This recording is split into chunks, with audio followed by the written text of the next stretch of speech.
and I don't like any of it. Okay, folks. Okay, sorry.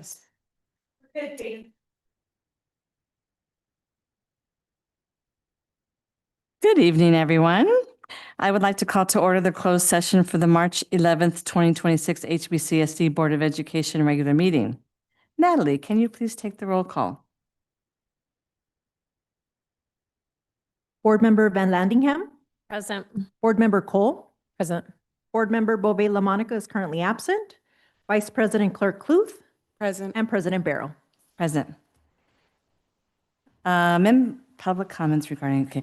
Members of the audience may address the board regarding closed session agenda items. Comments from visitors shall not exceed 3 minutes unless waived by a majority of all members of the board. Natalie, do we have any in-person requests to address the board? We have none.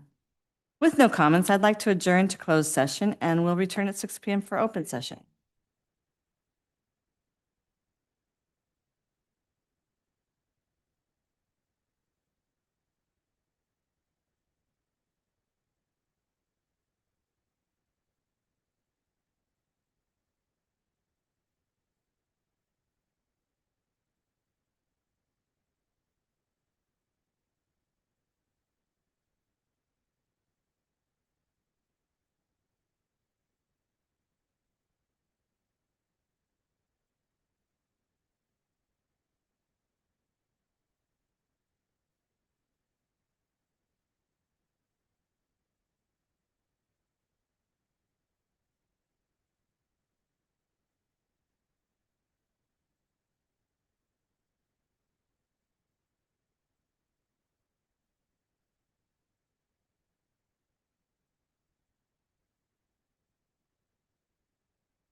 fall asleep.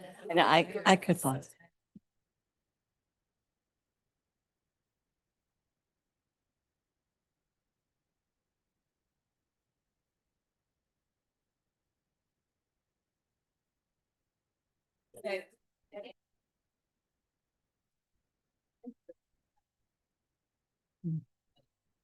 Anybody before we?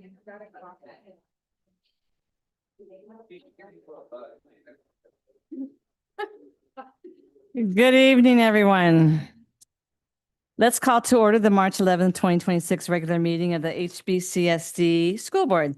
Natalie, could you please take the roll? Board Member Van Landingham, Present. Board Member Cole, Present. Board Member Bove La Monica, Vice President Clerk Clute, Present. and Vice President Barrow. Present. Okay, tonight in closed session, the board received information and gave direction to staff.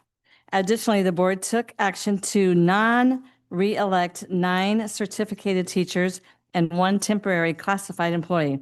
The roll call vote for each was as follows. Board Member Van Landingham, yes. Board Member Cole, yes. Board Member Bove LaMonica, yes. Vice President Clerk Cluth, yes. And President Barrow, yes. Flag salute. If everyone would please rise and join us for the flag salute.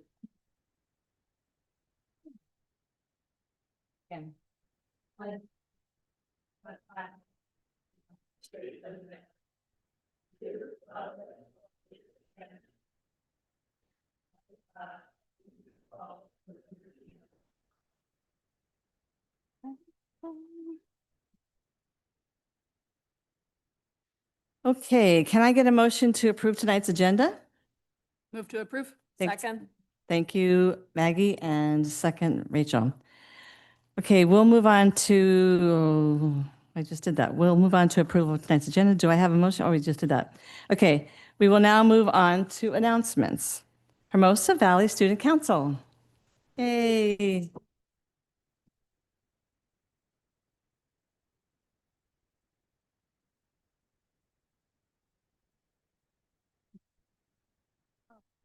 Hi, everyone. I'm Kelsey Kettler, Valley Student Council member.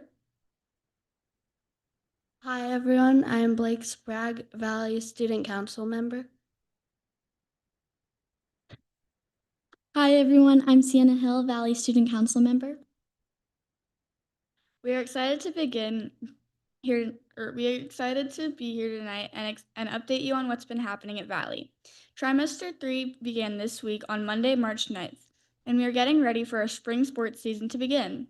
This will include track and field, girls flag football, boys volleyball, and the surfing team. Last night, Tuesday, March 10th, the famous Glenn Miller Orchestra came to Hermosa Beach Community Center. This served as a successful fundraising event for our HBS band, who also got to go on stage and perform with the real Glenn Miller band members. We were able to sell over 366 tickets, and student council sold concessions during the event. We had a great turnout from both the local Hermosa community and all over LA. Overall, it was a magical night of music and community. Read Across America came to Valley last week and was a great success. Valley's Wednesday's Assemble featured special guest Daryl Evans, the Los Angeles Kings Ice Crew, Bailey the mascot, and Vox D the DJ, who brought incredible energy and excitement to the crowd. Vox DJ provided the music as Bailey showed off some impressive dance moves, while Daryl shared an inspiring message about sportsmanship, goal setting, and self-belief and power of reading. Students were fully engaged and energized throughout the entire assembly.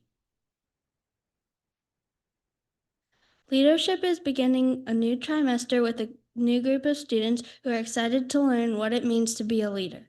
Throughout the trimester, students will explore the traits that make strong leaders and develop skills they can use to positively impact their school and community. Our goal is to help students learn practical leadership tools and build confidence in using them every day. Spanish B. Second-year Spanish students took their first formal oral exam last week. Everyone did an excellent job speaking in Spanish for an extended period of time. This week, we have begun our unit on travel. We are learning a lot about airport vocabulary. Idea Lab 5. Students are starting their final rotation of Jimu robots, marble roller coaster, and 3D printing. STEM 7. Students are working on an app project, Game Trivia Informational, using block coding and universal design for learning UDL principles. STEM 8. Students are completing a time-lapse photography video editing project. They have to take hundreds of photos and edit them to play chronologically to look like a video. There are rubric requirements for storyline, music, sound effects, and an aerial section that makes it look like they are flying by jumping and stacking photos. Yearbook groups are working on their new page assignments as we approach the yearbook deadline. They are focusing on filling in missing photos, editing page designs, and editing text. On Saturday, February 28th, our Hermosa Valley School Science Olympiad team competed in the 2026 Los Angeles Rio Hondo College Regional Tournament, Division B. Out of the 47 teams, HBS placed 13th overall after competing in 23 events and ranked 8th among all competing schools. HBS faced tough competition, and while only the top 6 teams in each event earned medals and we did not win a medal this year, our students earned the top 10 finishes in many of their individual events. Our Math Olympiad team had their first Math Counts competition, which was held Friday, March 27th on North Grumman in El Segundo. They also competed against 14 schools from all over Los Angeles. This included team rounds and individual competitions.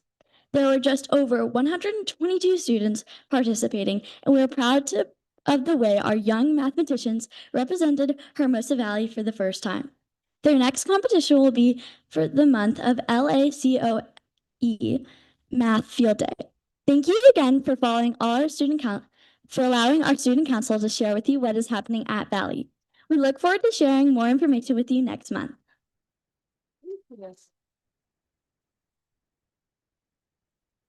As always, you guys are the highlight of our meetings every single month. And because you're what we're all about, right? Okay, so moving on to public comments. Members of the audience may address the board on any topic regardless of whether it is listed on the agenda. However, the board may not discuss issues raised that are not listed on the agenda. Topics not on the agenda that are brought to the board's attention may be investigated by the administration and a report made to the board either publicly or privately at a future meeting. Comments from visitors shall not exceed 3 minutes per individual speaker unless waived by a majority of all members of the board. Natalie, do we have any requests to address the board? We have none. We have none? Okay. Seeing no more, I will close public comments and move on to board member reports. And Maggie, we'll start. None? Jen? Carol? Rachel? I just want to give a shout out to the many Valley teachers and to the 8th grade class who visited the Museum of Tolerance, the local Holocaust museum today. The students were fantastic. The docents, incredible. It's an incredible experience that our students are able to attend. And had to take 3 buses through a lot of 405 traffic to get down there. So it was only for the Intrepid, but I just so appreciate Mr. Hazard leading that every year and his stalwart crew. So it was wonderful. So thanks. Wonderful, thanks. We're moving on to reports to the board and discussion. Hermosa Valley Athletics update, Ms. Bledsoe and Mr. Vasquez.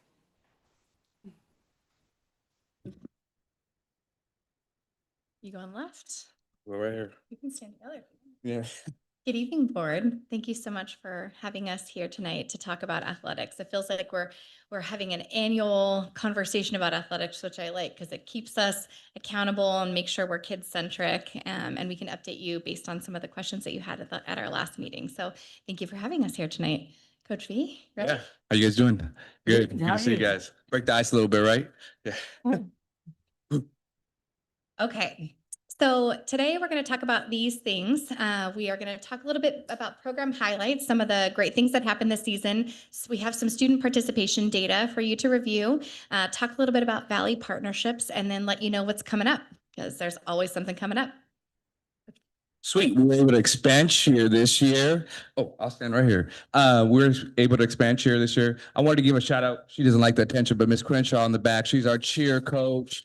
She killed it. She came in halfway last year and just totally took the ball and went with it. She made our uniforms. I don't know if you could see them, but she made them by hand. She did all the work. She got all the girls like little bags and everything like that. So she was incredible. This year we were able to do all our football games. We did all our basketball games.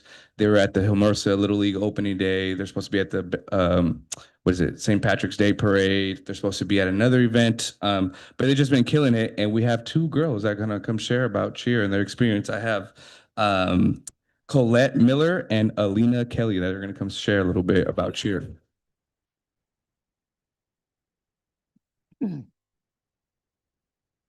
Good evening. Thank you for the opportunity to speak tonight. We are so excited to be here. My name is Alina. My name is Colette. This is both our first year on the squad. We love our team, we love the sport, and we are very grateful to be a part of such a great group of girls that represent our school. I decided to try out for the cheer team because I wanted to be involved in school sports and support our school community. I also tried out for the cheer team because I wanted to be involved in school sports. Cheerleading is something I've always wanted to try, and I finally had the chance to do it. We are so thankful for our coach, Coach Alyssa, for guiding our team and teaching us what it means to be a cheerleader. Throughout the year, we have participated in many events at the school and in our community. We have cheered on our football and basketball teams as they played surrounding middle schools. We have also participated in community events such as the Peer-to-Peer Sketchers Walk and the Hermosa Beach Little League Opening Day. We are also very excited to participate in the St. Patrick's Day Parade this weekend. Being a part of this cheer team has helped us build school spirit and connect with our community. We have had such a great experience on this team and cannot wait for tryouts in the spring. Thank you again for inviting us to speak, and we appreciate your support. Go Dolphins! Yay.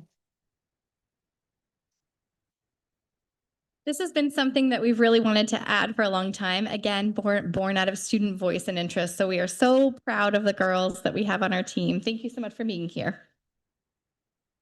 Okay. All right, we're going to talk about the fall sports banquet, which was an go ahead. Yeah, it was an incredible thing. It was our first year that we did it this year.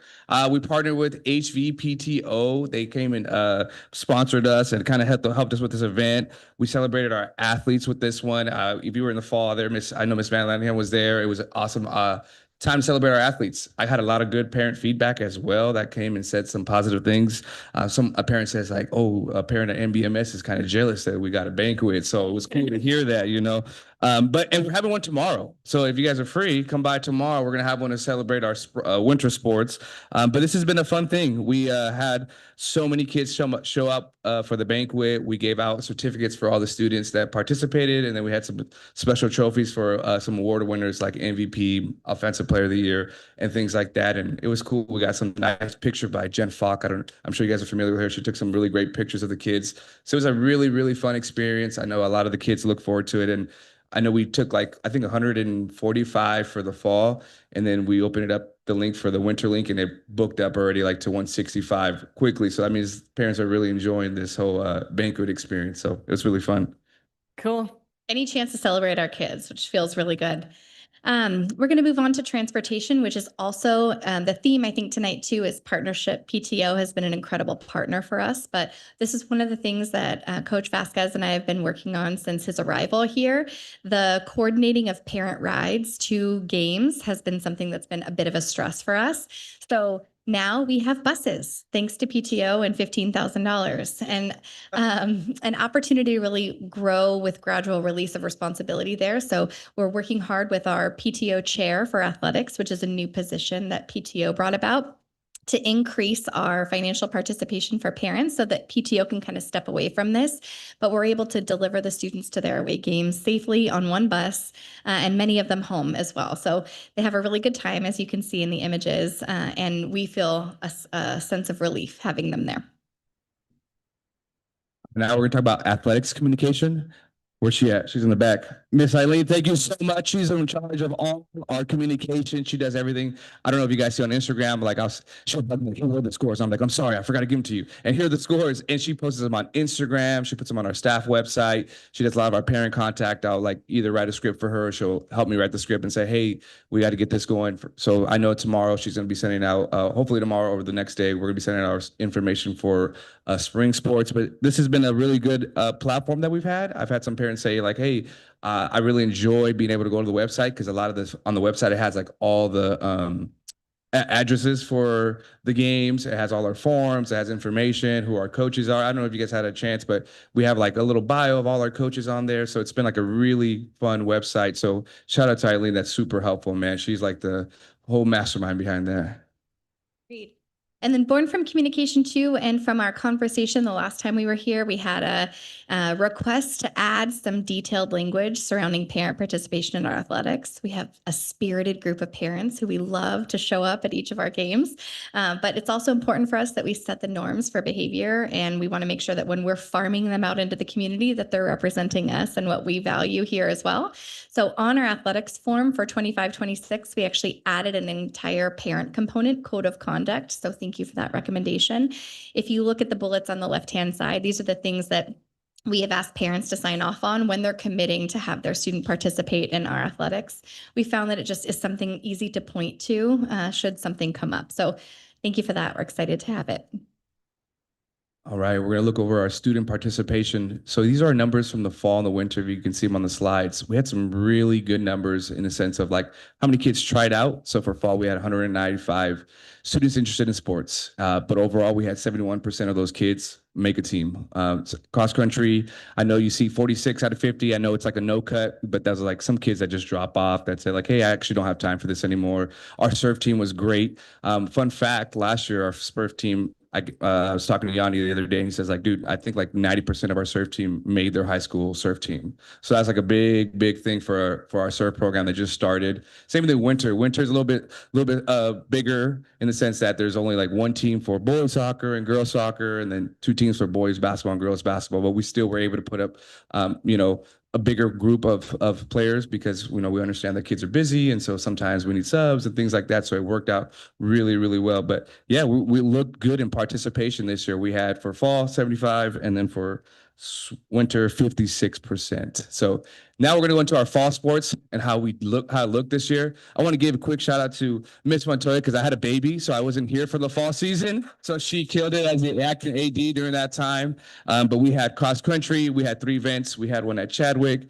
We had one that we hosted that is just getting better. I don't know if you guys had a chance to come out, but like PTO got the whole like start line, finish line, and we were able to do that. And then we have the one that we do at MBMS. Mr. Hazard also does a great job of like doing these fun runs for the kids on the weekends. Like, hey, if you want to come join us, come join.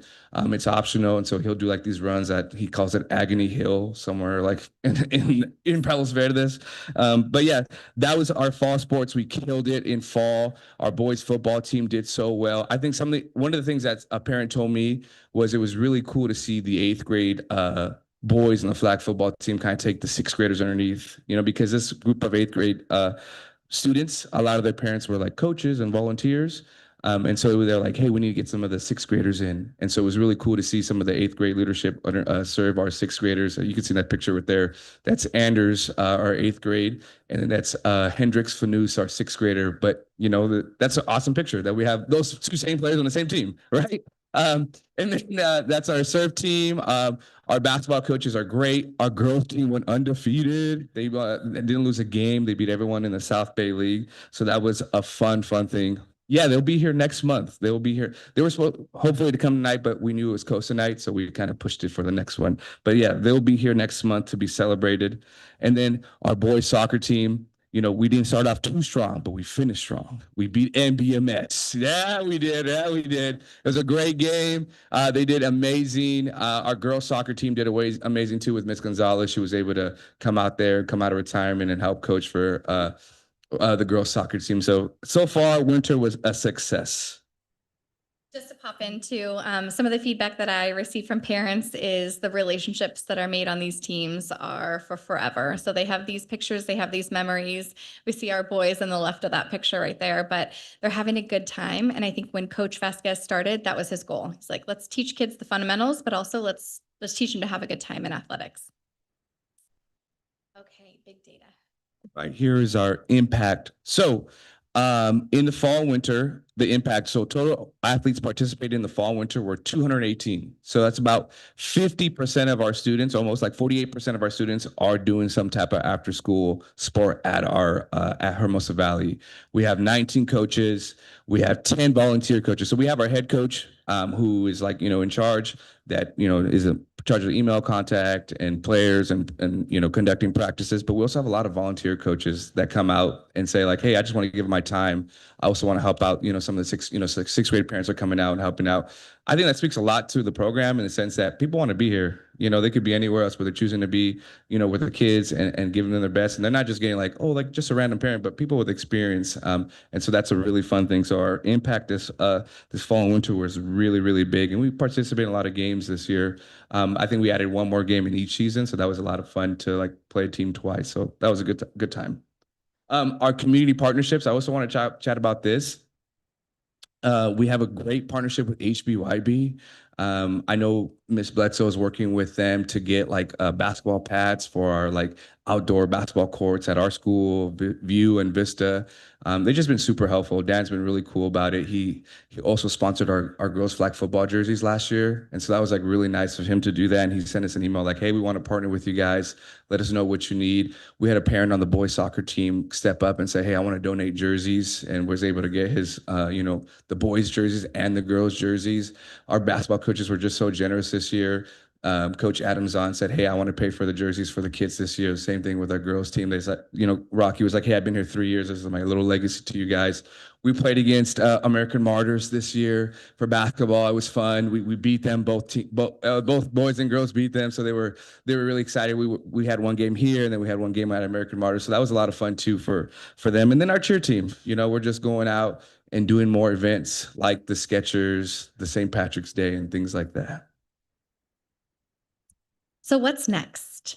We surveyed over 400 students in advisory. Advisory has allowed us this opportunity to get real student feedback on what is of interest to them. And so really the two main questions that we pulled were, how could we improve our athletic program and what sports would you like to see added? These are real responses. So one was better equipment and one was additional sports offered. I'm going to let Nate in a second take the additional sports, but better equipment is something that we can look at from a budgetary standpoint to see where my fund's going as we begin to plan for the LCAP and as we begin to plan where we're going to allocate funding. Just taking a look to see how do we best support our after school sports program, simultaneously our PE program, because there's some shared resources there that we could work to capitalize on.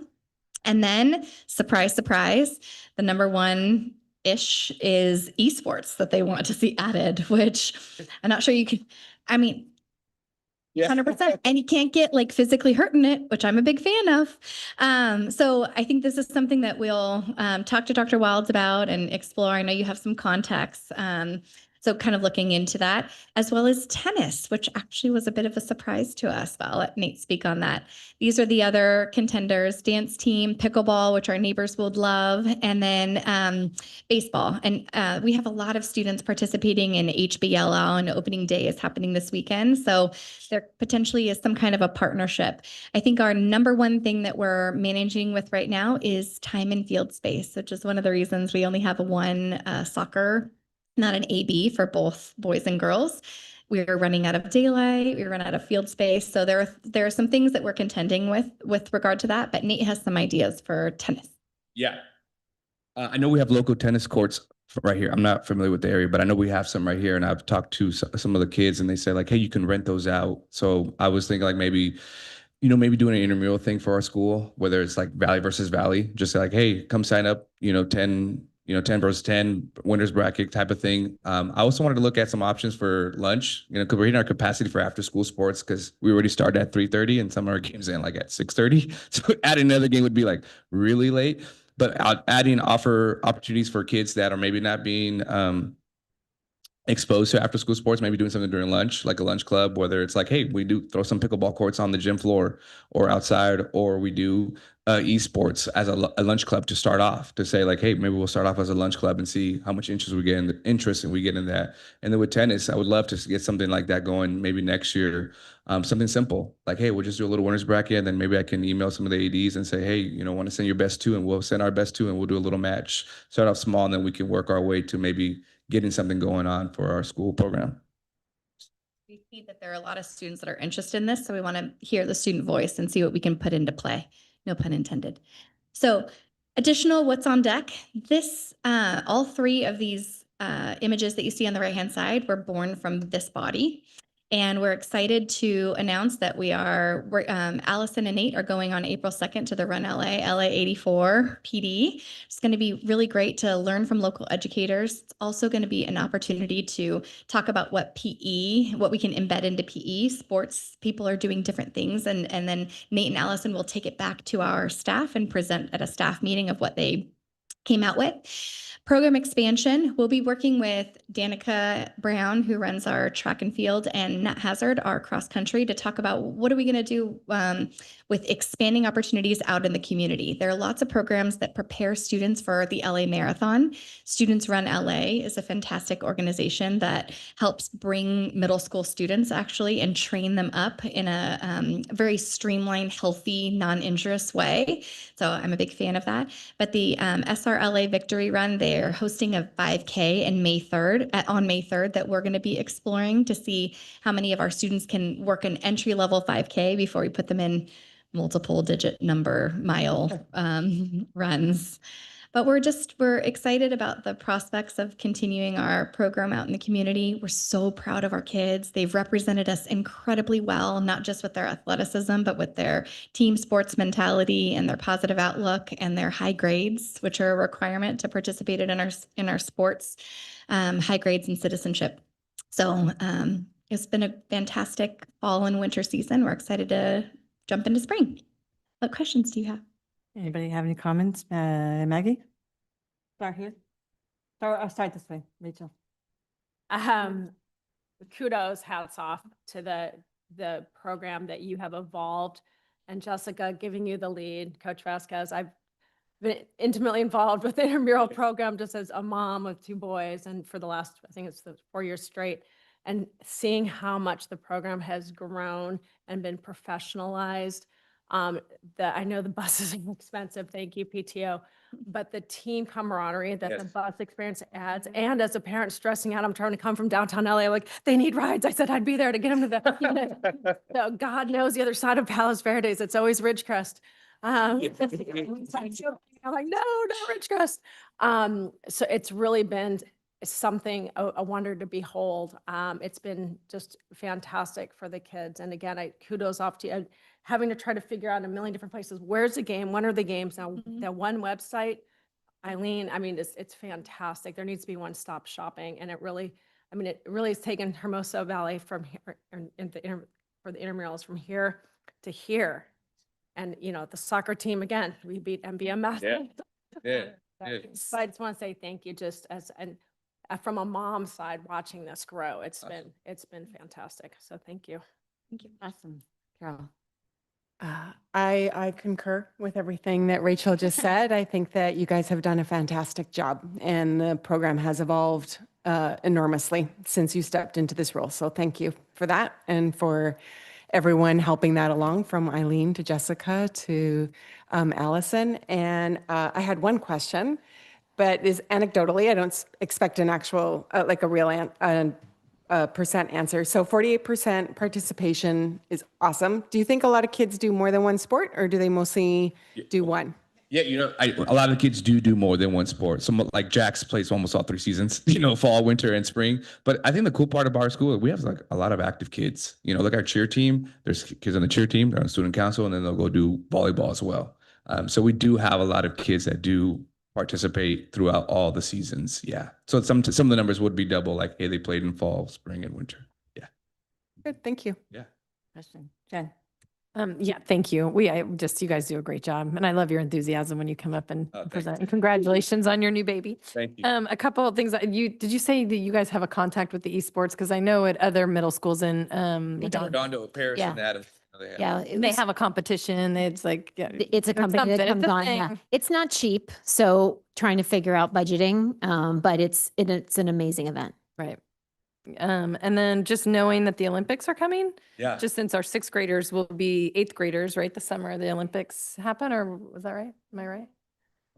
There may be 7. 28? Yeah, they're going. Yeah. Yeah, just something to like put in the like hopper over there in your minds of like how we can get people involved or thinking about the Olympics and what we could do to We kind of- actually have some ideas. I want to meet with Dr. Wilds before I present them to you publicly, but there's some things that there are some companies that work with Paralympians and also Olympians Totally. that come out to schools and do fantastic assemblies and then work directly with PE teachers. So we'll work together on what that looks like. we know women's flag football is going to be a really big Big event. deal. It's going to be a Yes. big deal. So I've got some connections there if we need Okay, it. cool. Good. And then FIFA's, World Cup's coming. Yeah, and that's this year. we just want to support whatever Maggie's ideas are for for FIFA World Cup. She's got ideas. Maggie but doesn't have any ideas. Maggie has lots of good ideas, and I just want to encourage her to share those. And my last one was my next excitement would be I think in the gym would be a great place to start like a wall of fame or a hall of fame of Hermosa athletes that have become Did Mr. Butcher get to you before I asked this for years. Is that But I am happy to be a supporter of that. I think Mr. it'd be just Butcher fun has and interesting. data Yeah, from the that's- moment he started working here So on? just send it my So, way. We'll yes, work you it My daughter's on that. Yeah, I think it's. Just saying my daughter's on It's that. a way to like inspire kids I along the think that's way. a great idea. And there's a wall for it. So yes. I love this, so don't take my questions as anything other than love for middle school athletics. 48%, when you look nationally, there's higher percentages elsewhere, so I'm just curious how we rank in terms of other surrounding districts off of the 48%. And then I'd also love to see a gender breakdown because we know that middle school girls become less likely to participate. And so while we have girls volleyball and boys flag football, and I'm assuming cheer, cross country, surf are co-ed technically, like love to see what the gender breakdowns look like. Also to Jen's point on flag football, given the rise of girls flag football, it looks like we had a lot of folks try out who couldn't make it, but is that a co-ed sport like it is at other schools? Well, we have a boys flag football team and a girls flag football team at our school. Yes. Is that? Yeah, it's coming up. Oh, sorry, I missed that. Yeah, they're not in the same season. Got it. Yeah. Okay, cool. And our girls flag football team is beast. Yeah. Yeah. Yeah. We have like a 6th grader who's like trying out for the USA team, like for Yeah. girls flag football. Yeah, Hall of Fame. Yeah. Future Hall of Famer. So love to see just breakdowns off of the numbers off of that. And then getting into tryouts, I get field space and all of that. But if there's ways for that, we can, in this town, in this community, if you can't play it in middle school, you will never, ever, Yeah. ever, ever make it on the Coaster or Union team. Like, there's not a chance that you're going to walk onto that varsity team if you haven't played it. It's a club. And so it becomes an equity issue of then playing for club, right? Yeah. So we have a lot of kids. I know for volleyball, I think we've only had we've had less than a handful of non-club players who've ever made it onto our volleyball. And so while I love that we have a winning record and that's an important part of school spirit, I'd love to find a way that we have a non-traveling Yeah. team that can play, right? If it's 6th graders who just get a chance to hang out and then they grow into the 8th grade A team, great. I know that Coach Kashi, she had like a trainers team. Yeah. Like she kept like 4 girls and then she trained them and then said like, hey, you're technically on the team, but we would love to have you around. And I know in the past we've offered clinics with Coach Kashi, which was like a good, startup for girls that never played volleyball or wanted some more experience and exposure. So maybe that's something we can look forward to doing as well. Clinics or non-travel teams. I know my son's experience at a different middle school. He's not playing on the travel team, but he's out there every day for practice, Yeah. right? And so he gets to be part of a team. He still gets to build camaraderie. He still gets to show up in a practice jersey. And I think that is also the kind of school spirit we want to build for kids who might not make a travel team. And that's going to be real life for high school as well. But if they don't try it on in high school, Ms. Bledsoe's heard this from me more than once. So I know this is old hat. Continue to make a note and do my Thank best. you. Well, I think it's really important. It's not, I mean, I know we're like kind of being, but I do think that social play is really important at middle school. It's just the only time. I mean, it's a hard world out there in Redondo. Yeah, I think it would be important to know, we do have a lot of kids on club teams that don't participate in middle school because for whatever reason, their club team don't encourage both, right? So that might be some good numbers. There are kids who are, right? That So play with us. The healthy, active yeah. community. Yeah, Absolutely. yeah. Yeah, and I think the other piece too, kind of taking it a bit away from athletics, we do a really good job of figuring out. Last year we did a survey, I think it was last year or the year before, of what things are you doing? So if our students are not involved in an athletic thing, they oftentimes have something else. At our last flag ceremony, we recognized our athletes, and we also had our science Olympians stand up and our math Olympians stand up. And there was a comment from the mom of like, I'm so happy that you had our mathletes stand up. And so I think, there are kids that just won't come up to Coach Vasquez and be like, put me on the team, coach. But they are saying it hard to Miss Shannon, right? Put me on the team, But coach. if we're also cutting 45% of kids, right, there's also a need that we can put in other places. And then my other two questions are, can you tell me more about how boosters are working and uniforms? Like Boosters. because I know like surf Supporters. is a booster, right? Oh, So PTO hasn't gotten us any jerseys as of recently. A lot of the jerseys that I've gotten been like partnerships. So like HBYB helped us last year with the girls flag football. For the boys basketball teams or the basketball teams, the coaches purchased those. Soccer team was a parent. So they haven't really helped us specifically with jerseys, but that is something that I asked them like, hey, maybe we can do some type of partnership where we can get jerseys. So they're all sponsored. And so we rotate every 3 years. So we're not having, because I think the jerseys I had, the the boys basketball team had the jersey since like 10 years ago. So we were trying to get some new stuff. So I had brought that up to them saying like, hey, can we do something? Your season gets a new. No, as of right now, I've been doing like 3 years. So I have been working my way. So my first year, I got my second year last year, I got girls volleyball new jerseys. And then we got the HBYB flag football jerseys. So now I was like, okay, we got to focus on basketball and soccer. So this year, I finally was able to get some people, like the boys soccer team, someone stepped up and said, hey, I'll sponsor them. And so I was like, great. We asked around. Same thing with our coaches stand. So, and then we got also cross country jerseys last year too from HBYB. So I'm trying to go like 1 year at a time like that. And then every 3 years rotate. But I'm hoping to get maybe some partnership with PTO. I know I brought it up last year at our last board meeting. Man, there's a lot of resources that we can capitalize on. So I'm trying to find as many as I can. And so do any of the sports have boosters tied to them? we do not have a formal booster program. No. Are there, so the only reason I'm asking is because I've seen like some sport specific, namely surf that I have, like people are wearing non-HVS stuff. So I'm just curious where that money is going fundraising. Yeah, no, Yanni was the one that he created. He got so excited. So he created these custom sweaters for the kids. But we were talking about PTO. We met with Allison. Jen's been incredible. She's like, hey, what if we did some type of, how we have merch for the HVS merch? She goes, what if we did something, but it's like general across all our sports. So like, hey, I made the HVS soccer team. You can go online and buy the HVS soccer team sweater or the basketball team, and make them a little bit unique to their sport. So it's not all the same, but we are trying to look into something like that. We just haven't had the opportunity yet to bring in that. Yeah. Uniforms are triggering. I grew up in the 90s where I had hand-me-down boys. Yeah. Soccer That's what we're dealing with. and So violent. super good.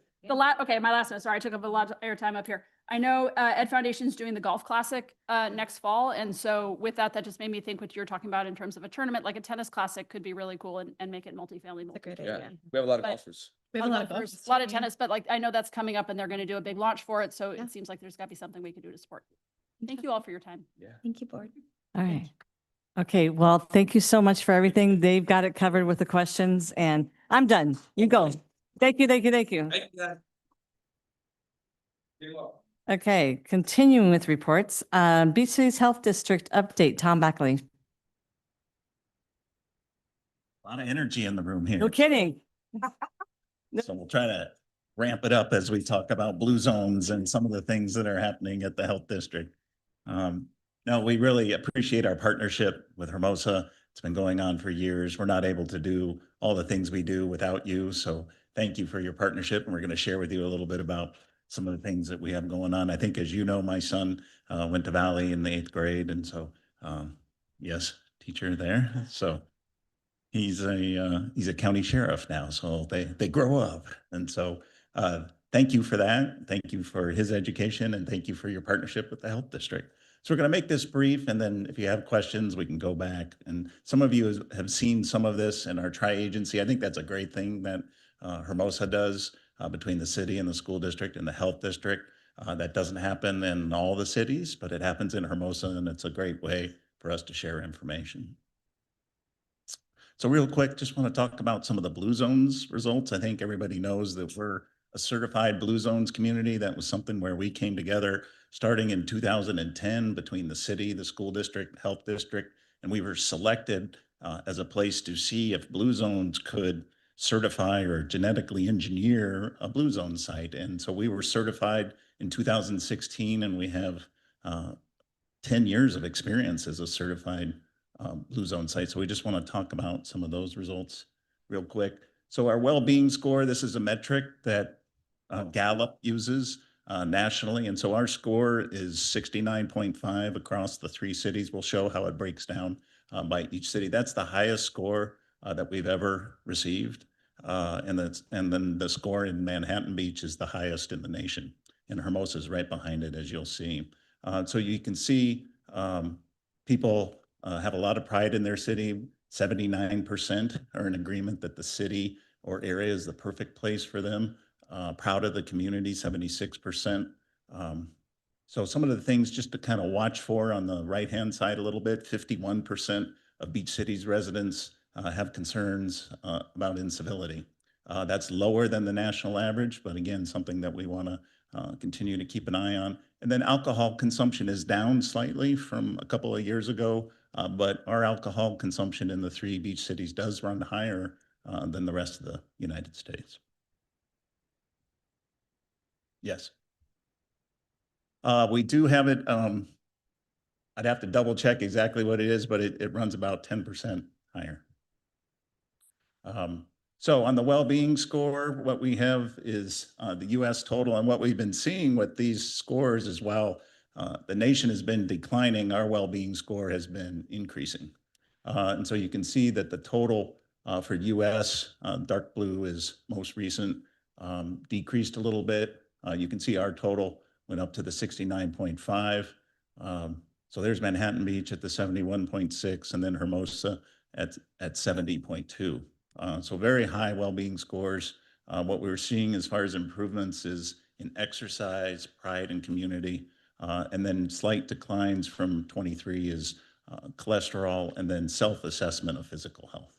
So these are questions that Gallup is asking across the nation. So these are things that our board uses to drive its health metrics and its health priorities. And so then we gear our programs and our partnerships with you to try to turn these numbers around as we can.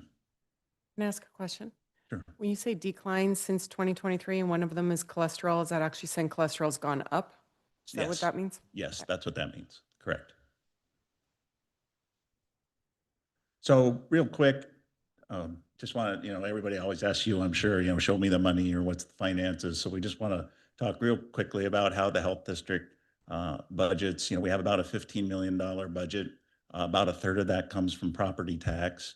What we're really showing on this slide is the orange piece of the circle there on the left on the revenue.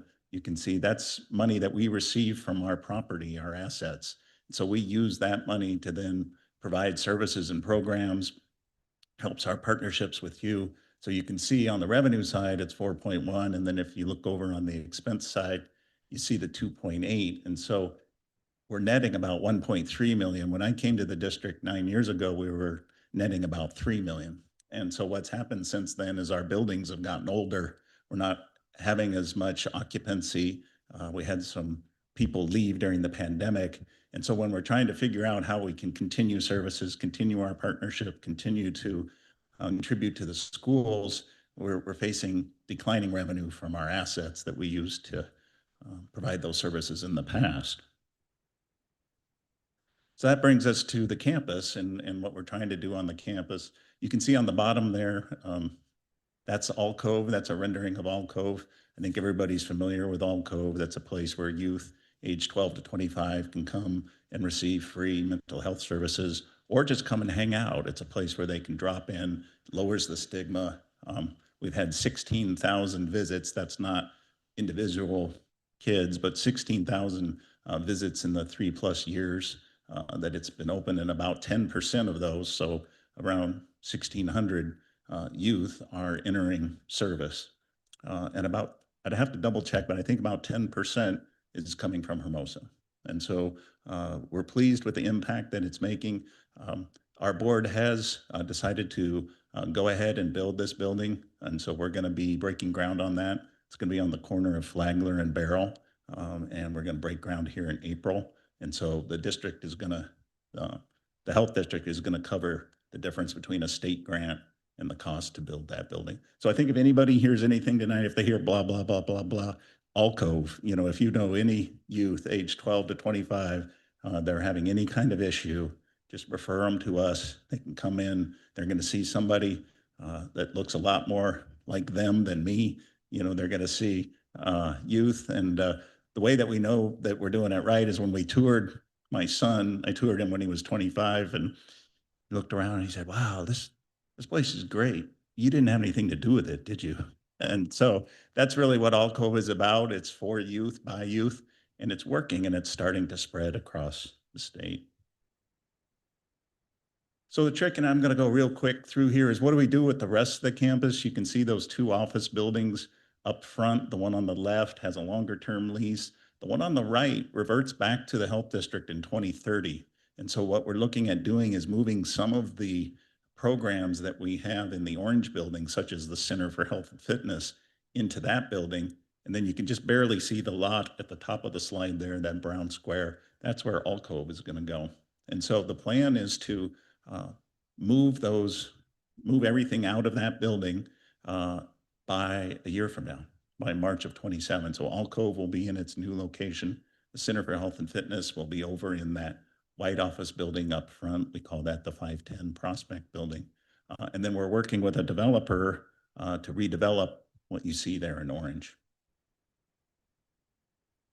So lots of discussion, of course, over the last 9 years. We started well before then. Again, we're trying to create a place there where people can come and be well. That's the vision of the master plan that the board has adopted. They adopted that a few years ago. And so that's something that we're trying to bring to life, and we're now breaking ground this year on pieces of it. And the big piece we need to figure out is kind of what's going to go in the middle. And the reason why we need to get out of that building is because of seismic issues. You can see some of the other infrastructure issues that we have with that old building. It's been there since 1960. It's done a great job for over 60 years. It's now time to move forward. So this is just some of the planning process that we've been working on over the years. I think the take-home message from this is that we are listening. Like you all, maybe we don't always do what everybody wants, but that doesn't mean that we're not listening. And so that's something that we've been working on over the years, is to address concerns from the neighbors. So you can see some of the initial concepts, pretty dense. You know, then we heard back from the neighbors, hey, how about more open space? This is how we compare across the different plans. We started out with 420 units of assisted living and memory care. That's what the need is. That's what the market studies are saying. So we said, all right, let's start with a plan that has all of that in there. And then we're at a point now where the master plan we've adopted is 217 assisted living units. So we've dropped the number of units from what the need is.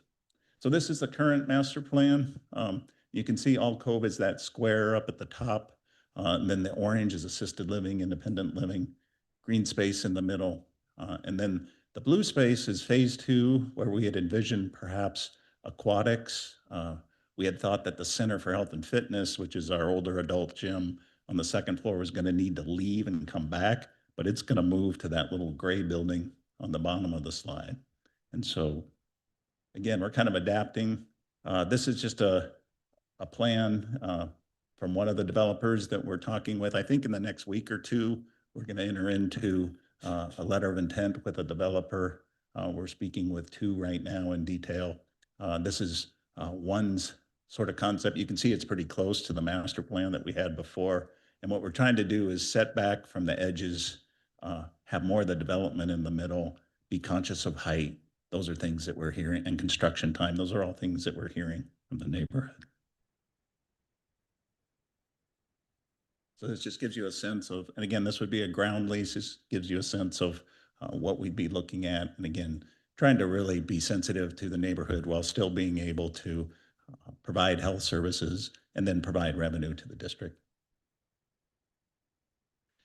So just kind of wrapping up here. So some of the successes, we have a bike path. I don't know if you've ever been on that bike path at Diamond and Prospect around the time that school lets out from Redondo, but it's one of the busiest bike paths in the South Bay, according to Redondo Beach. And so we feel great that it's been improved, at least in Redondo. And so that's something that we're very proud of. CHF, we're going to be moving. Then also going into that office building on the corner is a program for all-inclusive care for the elderly. And so that's a place where older adults can come and have all their health needs met. So that's going in, and then we have Alcove going in. So what's next? We're going to be breaking ground with Alcove and the Center for Health and Fitness this spring. We're going to have a developer on board in the next couple of weeks for the rest of the campus. And then they'll go through the process of approvals with the city of Redondo Beach. So I wanted to keep that brief and answer any questions that you might have. We'll start with you this time. Maggie? Oh, no. Then never mind. We'll start with, no, I'm just kidding. Tom, thanks again so much for your partnership and the partnership of Beach Cities Health District. First question, a few years back, we had looked at seeing, because we have such a younger population than the high schools and mobility is a bigger issue to get to Alcove, we had talked about liaisons or liaison offices within Hermosa. Is that still something that's being discussed? Yeah, love to do that. And I think we're doing some of the things, we're doing some of it like small, like classes. We're doing some of that at some of the facilities in the park, the Kiwanis building, and continuing to work with the city on that. But that would be a great partnership with the city because you're asking for it in Hermosa, we can go to the city. As you know, we provide service to the whole South Bay. And so they have to come here. But in the case of Hermosa, since you're in the district, we can do satellite offices. That's encouraging to hear. The second thing is I was a big fan of the bond, and the pool folks have been in my ear lately. And so I unfortunately sent them on to you because I noticed that you have pool listed in a potential phase 2. Right. Just for reference, my son has been on a wait list to get on the Beg Pool swim team for 6 years now. So any way that Hermosa could get access to a pool, because we can't just throw them in the ocean and expect them to swim, I'm all supportive for. So however we can help you make that a larger community access beyond the senior access is something I know that Yeah, what we envision is there'll be senior access with the assisted living and independent living, where through the Center for Health and Fitness, they'll be able to do water aerobics and classes. That would not be a community pool, but we have space on the campus for that in the future. And so that's something that we're open. We've studied it. We have it's 5 years old now, but we have a pretty in-depth pool study. Except for Saturdays for like 3 hours. So there is a need. I know Yeah. there's a lot of naysayers, but there is a need. That's something that we're happy to keep discussing. Okay. Thank you. Hi, thank Hi. you for all the work you do for Beach Cities Health District and for us. I mean, you've been in the community for so long, so thank you. Will you just walk me through, I know there was the bond and it didn't pass, and then how are we here? Like, how are we affording, how are you all affording to do this now? Yeah, so the bond did not pass. And Right. so let's just talk about Alcove, for instance, because a big piece of the bond was for Alcove. So we're value engineering that, meaning we're shrinking the size. We're not pursuing all of the environmental sustainability initiatives that we had with it. And currently we don't have a connect. I could go back to that slide, I suppose. Well, we can just use that one. So the square up at the top there is Alcove. We don't have a connection from there up to the rest of the campus, which we really want. And that was part of the bond. So we're doing less with less, Right. I guess is how I would put it. In the case of Alcove, the other big piece of the bond was the open space. And so that's the community commons in there. And so we're going to need to rely on a development partner and a public-private partnership Right. to generate as much of that community space as we can. And when they develop that, is that something that they develop for their own, you mean, like, could a pool be in something like that? Well, Or a set? yeah, what we'll probably Recreation most center? likely see is that the pool would be in the assisted living or independent living area. And then we, with the Center of Health and Fitness, would have the ability to do classes and bring people into it. Now, if there was additional space, which there is, it's a large campus, which is one of the reasons why we've been urging Redondo to not limit our zoning. And this current city council has decided not to do that. And some of you supported us with that, and we appreciate that. So we have the capacity to do it in the future is how I would answer that. So the way we're doing it is we're doing less in the case of All Cove. There'll probably be less open space, and we're going to be relying on the developer to help with that. And then we're negotiating with the developer to demolish the old hospital building, which was another thing in the bond. So we're pulling it together. And then when we were working on the plan 9 years ago, getting that little building on the bottom of the slide there in 2030 felt like a long time away. Well, it's not now. And so we're able to move some of our services in there, like the Center for Health and Fitness. Well, let us know how we can support you. Yeah, no, you've Happy done to- a lot, and Happy to do that. continue to partner. A pool would be amazing though. Yeah, I'm meeting with them tomorrow, as a matter of fact. So, thank you. Thank you for that. Great Yeah. presentation. I just had one comment, and Maggie brought up the partnership with the schools and Alcove, and it occurred to me that it might be nice down the road to have a partnership with the seniors facility as well and our students. I think that that's would be beneficial for both of those sets of both children and aging elderly. Yeah, I'd love to figure out a way to partner up on that with, that's really a vision for the campus, is that intergenerational, and we could be doing a lot more there.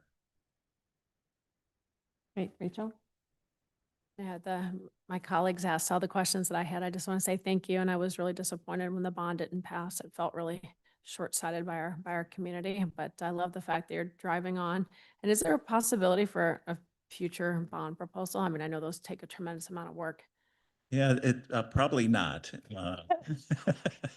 Too soon. No, no, probably not, because the threshold for us, the health district, and the city is 2/3 as opposed to 55% for you. And so the reason why we put the bond on that ballot was there was another state initiative that would have brought it down to 55%. So we were really needing both. And so probably not a bond, but we are doing a lot with charitable giving and philanthropy. That's a whole area that Ali Stewart, who many of you know, has started up. And so the community is responding there, and we are getting gifts and some of the donations, like you mentioned earlier, for some of your sports programs. So we're seeing that and substantial contributions. So we'll continue to do that. But yeah, we're pulling it together by kind of downsizing what we had planned to do. We did have to make reductions over the last year, and we've had to reduce our contribution to the schools, to you all. But we feel like that's kind of evened out with our ability to do All Cove, because those funds were going for counseling services. So, but we'd love to get to a point where we could restore some of the services and contributions we've made. Great, thank you so much for everything. Okay, thank you. Right. Okay. Moving on to district communications update, Ms. Levin.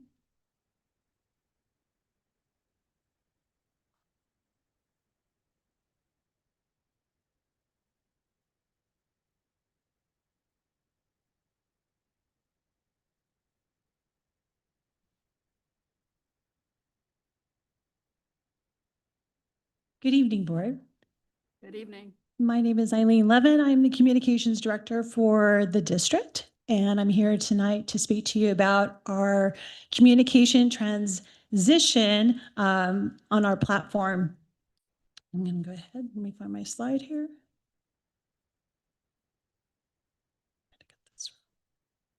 There we go. Okay.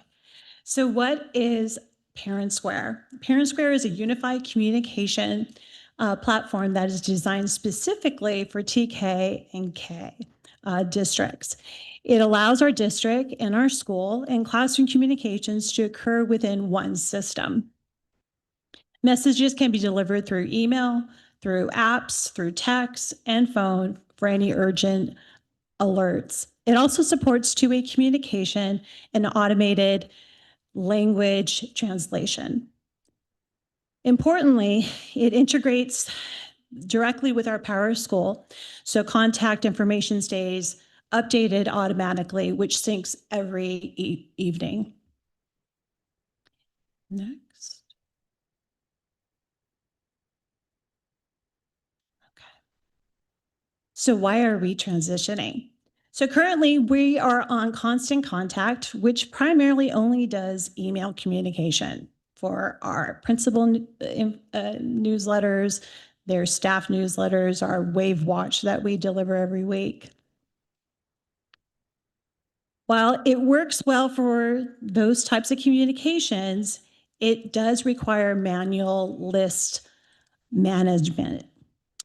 Whereas Parent Square, as I mentioned earlier, syncs every night. So we have that one thing that's verified where everybody, so if you came to school, you're new to the school on a Tuesday, that evening we can get that, email to you. We also are transitioning because it does not support texting, alerts, and two-way communication.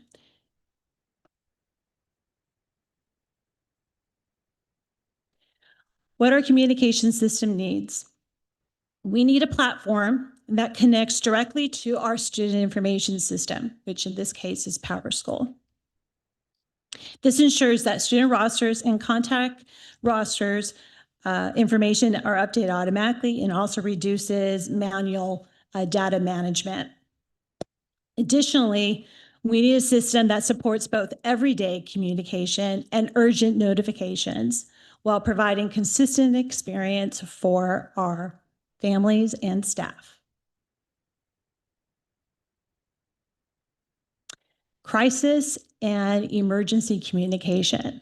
This is a big one for us. Parent Square is going to give us the opportunity to provide that immediate multi-channel delivery of information. Again, email, text, app, and phone. It is also role-based permissions for authorization for emergency messaging, and it will help us during a crisis for speed and accuracy and reach, which are all supported by Parent Square. So what will change? Beginning in the summer of 2026, Parent Square is going to replace Constant Contact. And our district and school communications is going to change to only one platform. Our contacts will be synced directly from PowerSchool to the system. And our district and school and classroom messaging will follow the defined communication guidelines. And I also wanted to say on that as well is it will increase our statistical information on parent engagement, which is really great, fantastic information that I don't get with Constant Contact. Implementation strategy. So we're going to make this big switch. How are we going to do that? And I've laid out how we're going to start it in the spring and move into summer and to mid to late summer. It's going to occur over this time, and we're first going to start to configure the PowerSchool integration and establish our communication roles and our templates. And then in early summer, we're going to train our district leaders and our principals, any key office staff members. And then later in the summer, we're going to activate our family accounts, and we're going to make sure that all of that gets tested before we go live. But we also don't want to break in communications because we are also communicating a lot with our families over summer.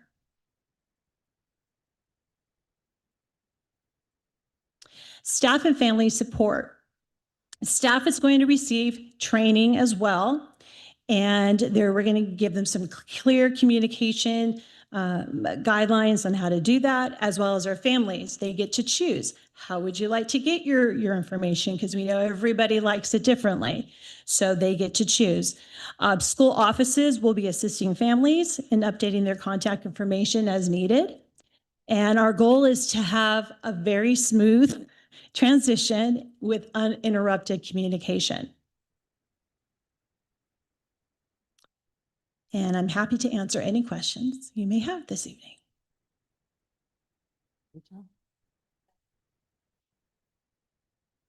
I have one question. Yes. Just more a logistics thing. So would parents be using this to use for Power School, or would Power School still be its own thing? To Power, It's the Power School integration. yeah, but- so Power School so it's not a two-way integration. So whenever you have a student information system, you don't ever want, and Cassandra, correct me if I'm wrong, but we don't ever want information from the outside writing back into the student information. We only want it going out, right? So Parent Square has an add-on. And so what it does is it pulls most recent email, phone numbers, those kinds of things on a nightly basis, on a nightly upload. Yeah. So parents will still have to go in Parent Square, or sorry, into Power School to update their contacts. Yep.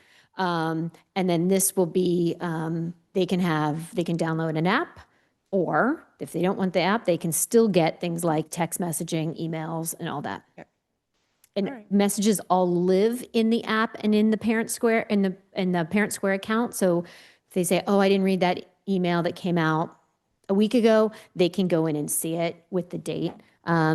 It also has daily attendance reporting. So if Corey wasn't in school that particular day, we can set it up by 12, 1 o'clock, 2 o'clock, we can send an email that says, hey, just a reminder, Corey wasn't in school today. Make sure you call the office and clear your attendance. And then when she comes in, it's updated in Power School, and that would sync overnight to Parent Square. Yes, Am I got exactly. that right? Yeah, Okay. yeah. It also, for us, the most important piece is that if something happens, we don't want a principal tied to their office and a laptop to send out messaging. This allows the messages to already be pre-programmed, templated. I don't even know if that's a word, templated. And then when they're out managing the crisis, they have the ability to communicate. What we know in 2026 is the majority of our parents are not tied to an email, but they are tied to a phone with a text message. And so we can get something out very, very quickly. Okay. Thank you. Great, Jen. Yeah, can you just tell me, and Susan, you may be the person to Mhm. answer this, but so just since I've done both high schools, Yeah. is it more of a Redondo system that we're going to, or is it like Costa? Is Do we Co- know? Does Costa have Parent Square too? No, Costa just What- switched what is this Costa? summer, it had like actually. a peach tree or something. It's That's honestly- different. That's completely different. That's Yeah. like for Oh. community flyers. Yeah. Okay, And it's, yeah. That's unhelpful also. Yeah. well, Redondo did adopt Parent Square. I want to say I'm looking at Sandra, maybe a year, 2 years ago. It was, however, it's one of the largest parent communication tools in the United States. Okay. It's the gold standard when we And then- looked at all of the different sources. Because what we can also do is we can deliver confidential information. CAS scores can go through here, report cards can go through here. So it's a single kind of one stop. It also allows, teachers can set up field trip permission forms would be done right in here. Donations for field trips can be done through this platform. So we don't want teachers collecting cash, right? Those kinds of things can all be done through this system. And do we have an agreement with them when we buy this? Will they train Yes. all of us on that? Yes. I mean, all these, Yeah. Yeah. okay. They have a really extensive library as well to access. Okay. I've used it as a parent too, and it just was really helpful. Like Yeah, if I don't that- have time that- to read an email, I know I can always go back in and find whatever I need to find. Yeah, my experience is Redondo has something that feels a little more like up to date, and Costa is Yes. just a little further behind. Like Yes. it feels annoquated, to be Yeah. honest. But Yeah. so I appreciate if that's Yeah. where we're moving. That's Yeah. Yeah. And then will things like all the stuff online or any newsletters, is that something you have to actually upload, or is that going to be a lot of work for you? So Is that- what it's going to do is, unfortunately, Parent Square doesn't have, like, the graphics and stuff are different. They're more limited, but what you get out of it is so much more. And so I'll be able, it's just working with a new system. Okay.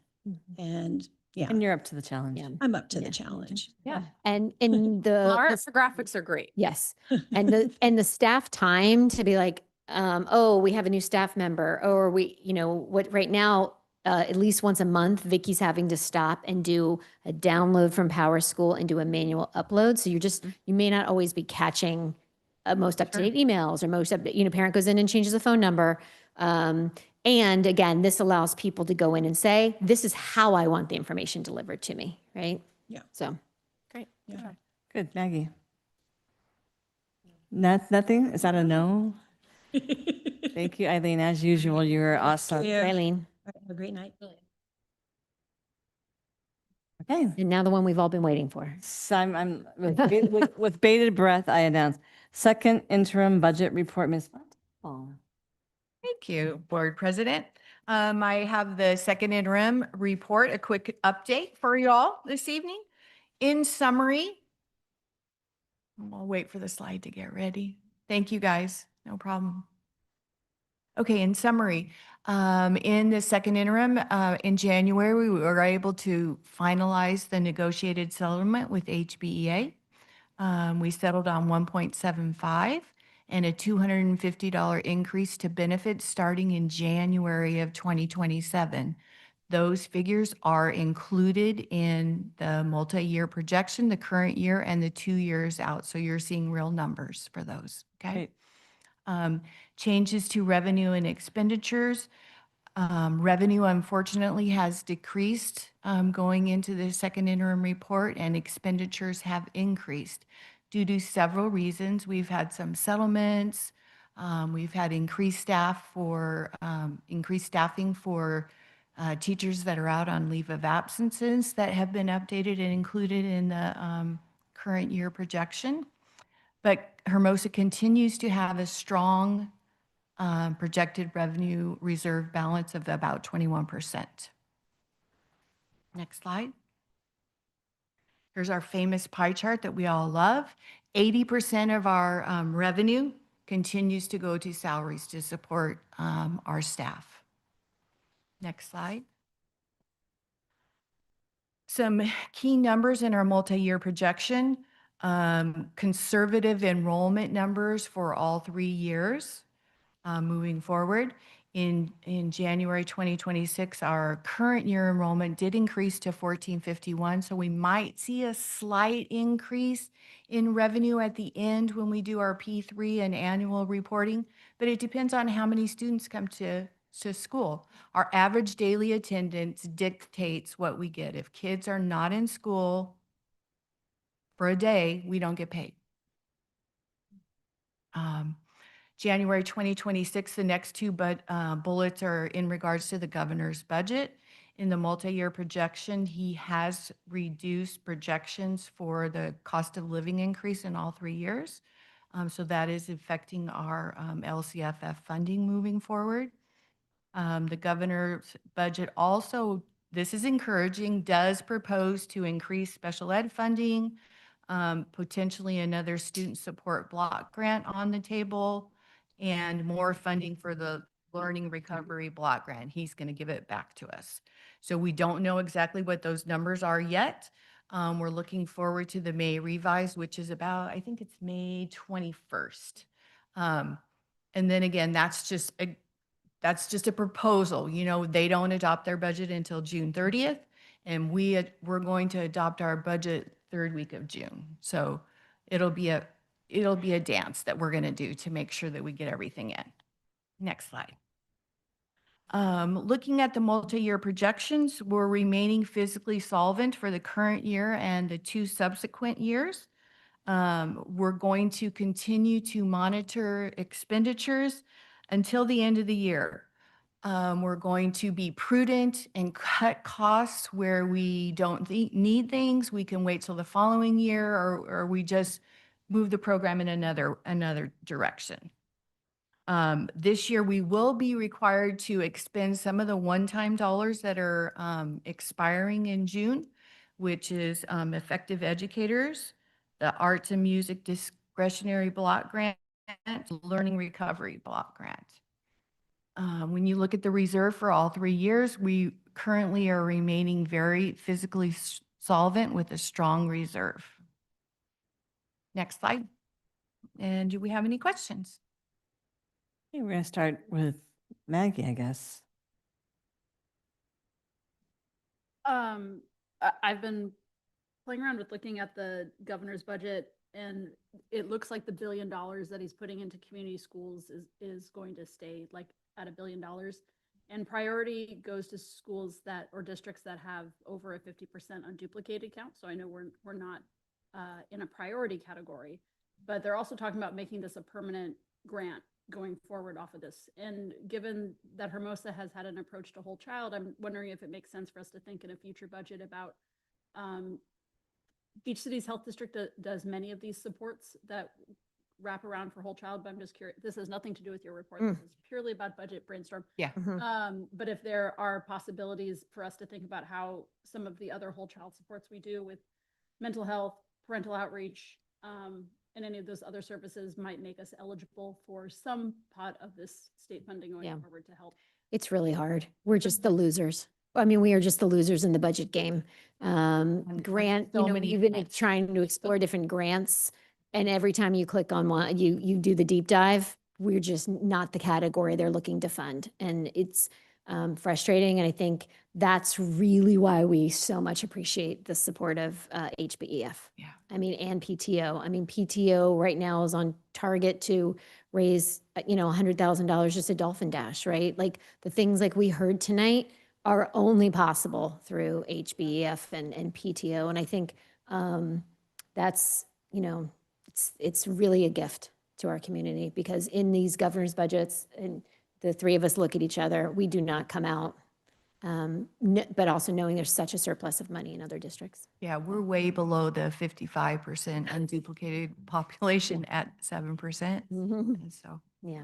we're never going to be eligible. And even when they have the grants, like Dr. Wild said, if you don't have a certain percentage, they won't even look at your application. All right, thanks. That's it. Thank Jen. you for your work. Carol? You're welcome.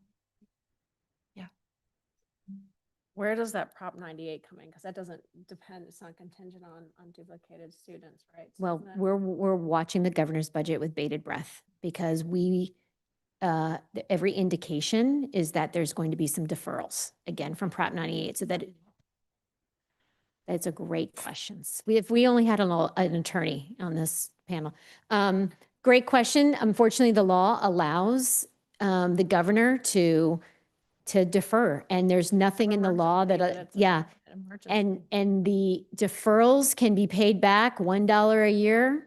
Like there's nothing in the law that that dictates when that has to be shored up. So we're very hopeful. The legislative analyst office is coming back a little bit more optimistic. The governor's budget, we were very concerned with. The governor's budget is really based on predicted revenues coming through AI in Silicon Valley, which the legislative analyst office is like, that's too risky for us to look at. But the revenues coming back in are looking good. But again, it's looking good with one-time funds. One-time funds are very difficult. They're great for buying things like curriculum, but you can't use them on people who are ongoing. And things like raises, and the COLA is really small. And what we know is the COLA is not really the COLA, because you take the ADA off of it, so. Right. And also, just to reiterate, we do have a yearly deferral. It's a budget game that they play. It's a shell game. So at the end of the year, they take our last apportionment and they don't pay it. They hold it, and then they pay us in July. So we're shorted revenue, and then we get it in July. But even due to that, we still have a positive cash flow. You can look at the cash flow in the second interim report. We're very solid. We'll be able to meet all our financial obligations. I had a little bit. Yeah, our favorite quote from the incoming president of school services was that the governor, what did she say? The governor is using Prop 98 as his personal credit card. Yeah. Zero balance, personal credit card, yeah. But going back to ADA Mhm. and knowing that enrollment is our decline in revenue, it's only partially due to enrollment, it's primarily these other things. It's primarily, developer fees, the developer fees, we're just basically making a prediction, right? Depending on whether facility use, dollar amounts that come in, and then there are other things, settlements, personnel settlements, special education settlements, those kinds of things are unpredictable. But going back to that ADA, and since Eileen just briefed about our new communications platform, Mhm. and I know a lot of times if your kid's sick, I don't want them at school because they're going to get other kids sick. However, every time I go to Maricosta and have to clear an attendance for my sophomore, there's a little note there that says, consider a donation because you know our school loses this number of funds. I would love every single school board meeting every month for us to report out on how much money did we lose this past month because of attendance. Yeah. And for some An easy method, calculation, yeah. and then at that, and then another message that every time because I don't remember clearing Jax's absences, but there are a lot of parents that don't understand this, and I didn't understand this until I ran for school board either. I heard it, but it didn't sink in. And I have, I'll be honest, I have mixed feelings about asking people to pay for their child's absences because there, it does go a little down the road of, well, we'll just take our vacation. Can I cut you a check?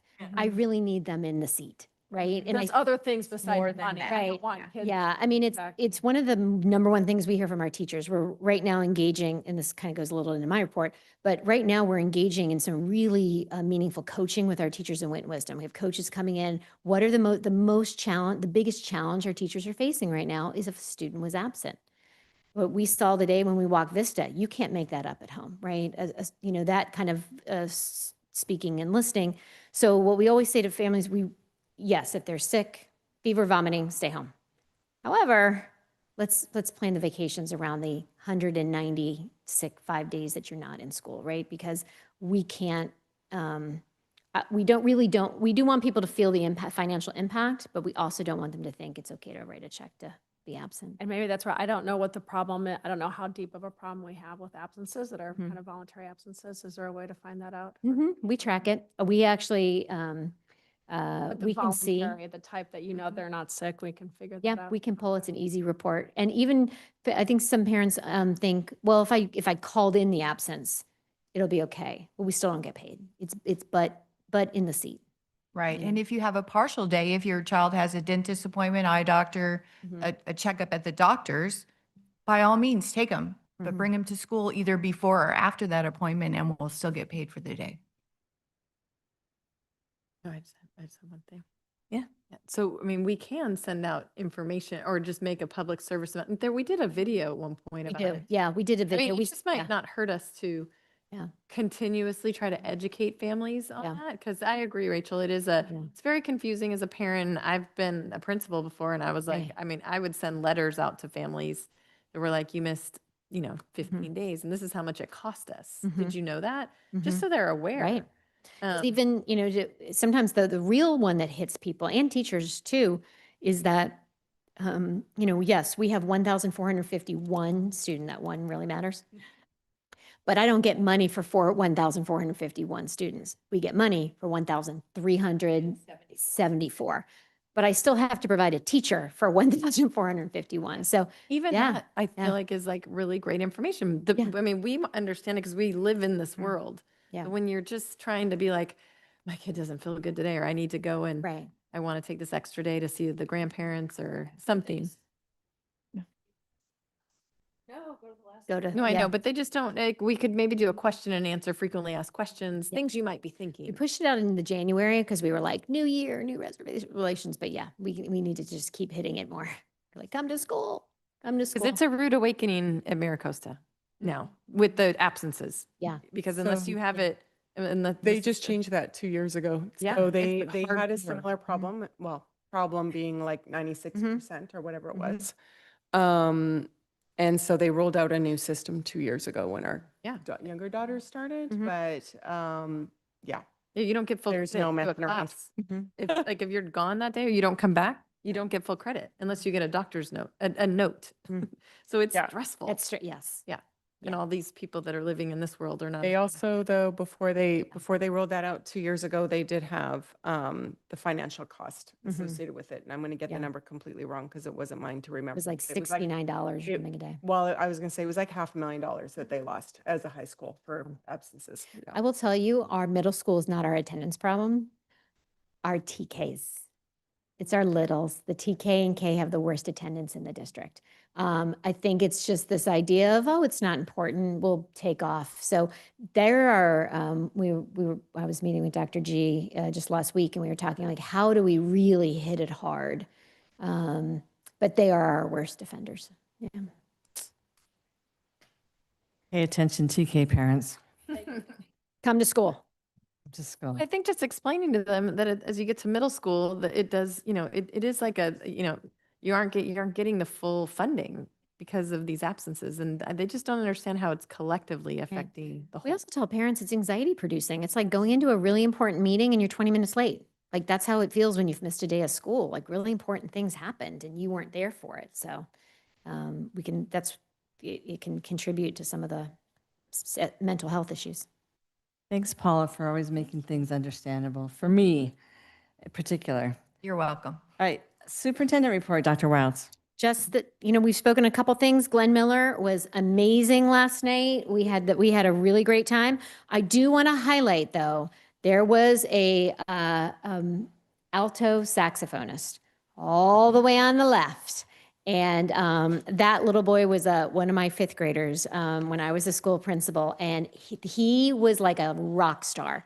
And he walked in, kids were getting his autograph, and he got to like come home. So I'm so, so proud of that little Aiden Sears. But, and also enrollment is open. So we'll move on.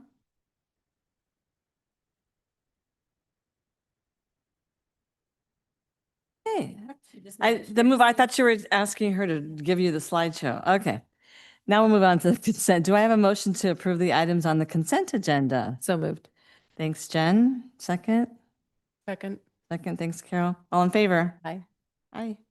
So moved. So moving on to action items. Item 12.1, tentative agreement between Hermosa Beach Educators Association and Hermosa Beach City School District of revised certificated bargaining agreement language. Dr. Wiles. Absolutely. So tonight we bring to you the certificated tentative agreement between the Hermosa Beach City School District and the Hermosa Beach Educators Association. That also includes the Assembly Bill 1200 report that outlines what the financial impact of what this tentative agreement does to our, and you'll see it, you saw it in Paula's report. I want to take a moment and really thank our association. If you read the news right now, there's lots of not great relationships all up and down the state. And so we just really, really want to thank the HBEA, thank the team, thank the union that ratified. This agreement includes revisions to contract language as well as a 1.75 on-schedule increase and $250 increase to the health and welfare cap. Agreement was reached. This was ratified by the union, by the association, and staff recommend you approve this agreement. Okay, thank you. Any questions or discussion, starting with Rachel? I'm just thrilled that we had a strong superintendent to lead us through to reach a wonderful agreement that takes care of our terrific teachers. No questions. Thank you. Good. No, I just second what Rachel said. I agree. Thank you for the people who are working on this to get it done and make it happen. And I'm glad we can, support what we can within a budget crisis situation. So I'm glad we can do something. Cool. Maggie? Okay, do I get a motion? So moved.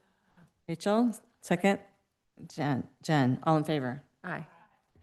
Okay, item 12.2, tentative agreement between Hermosa Beach Educators Association and Hermosa Beach City School District of revised classified bargaining agreement language. Dr. Yeah. Wild. So now this is the classified version. So just a reminder for the millions of people watching this online, we have a single bargaining unit that bargains both. So this is for the certificate. This is for now for classified. Again, also includes the Assembly Bill 1200 report. It includes revisions to contract language. Again, 1.75 on schedule increase, 250 increase to health and welfare cap. Agreement was reached and ratified. Staff recommend you approve this agreement. Any questions or comments from the team here? Good. Can I get a motion to approve? Motion to approve. Carol, second? Second. Jen, all in favor? Aye. Okay, item 12.3, nominating ballot for CSBA Delegate Assembly. Dr. Wild. Yes, so this item is an opportunity for the board to discuss, and then you would direct staff to submit your ballot to the CSBA Delegate Assembly on your behalf. The board can select up to 6 candidates for the nomination. This, important to note, this ballot has been revised twice, and so the one before you tonight is the most recent with 6 candidates.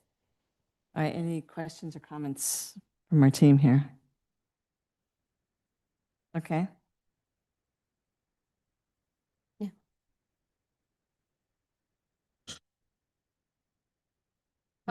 The person the person I received an email from was Andrew Lackman, and so he did not make the ballot, correct? Right, correct.